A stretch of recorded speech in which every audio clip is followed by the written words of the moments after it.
Rachel Anna Knight, an African-American Adventist missionary, was a nurse, teacher, colporteur, Bible worker, and conference official. Known as Anna, Knight was born in Mississippi in 1874. Her father, a white farmer, had fought as a Confederate soldier in the Civil War. Her mother was an ex-slave. Knight lived with her large extended family in a one-room cabin. Knight couldn't attend the local school because of her race, so she learned to read and write by bartering for books with her white cousins. She would help them with their chores in exchange for lessons. One day, an Adventist salesman came to Knight's home. Knight acquired some Bible lessons and spent the next 6 months carefully comparing them to the Bible. She fell in love with Jesus and decided to join the Seventh-day Adventist Church. The closest church was some 400 miles away, but Knight was determined to reach it. To buy a train ticket, she sold half a bale of cotton, her share of the year's crop. There she was baptized in a creek on a cold, rainy day in late December. A loving couple opened their home to Knight and arranged for her to attend Adventist schools. In 1898, she earned a degree in nursing from Battle Creek Sanitarium. Then she returned to Mississippi, where she started and ran a mission school. In 1901, Dr. Kellogg, manager of Battle Creek Sanitarium, asked Knight to serve as an official delegate at that year's General Conference session, representing the self-supporting medical missionary work done by the sanitarium's graduates. While there, she accepted a call to be a missionary in India. She became the first Black female missionary sent by the Seventh-day Adventist Church, and the first sent to India by any denomination.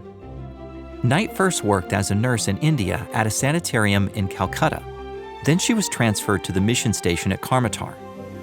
The station operated a school, small orphanage, dispensary, and printing press.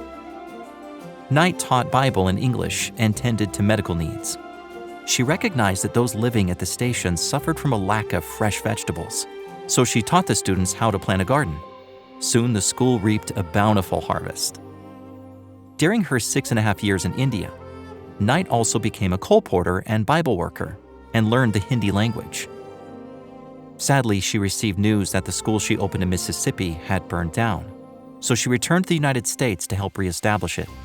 She then accepted a call to Atlanta, Georgia, to serve as a Bible worker and establish medical missionary work among African Americans in the South. She gave an average of 500 Bible readings annually, and many accepted the Adventist message. Knight later worked for the Southeastern Union Conference and Southern Union, pioneering education work for the Black community. She was the Associate Secretary for the Education, Home Missionary, Missionary Volunteer, and Sabbath School departments at the Southern Union Conference. During the last year of her life, at 98, she was president of the National Colored Teachers Association. Knight kept careful records throughout her life. In her autobiography, Mississippi Girl, she summarized her work since 1911. "I have held 9,388 meetings and have made 11,744 missionary visits," she wrote. "My work required the writing of 48,918 letters, and in getting to my appointments, I have traveled 554,439 miles." For more stories about pioneer missionaries, visit the Encyclopedia of Seventh-day Adventists at encyclopedia.adventist.org.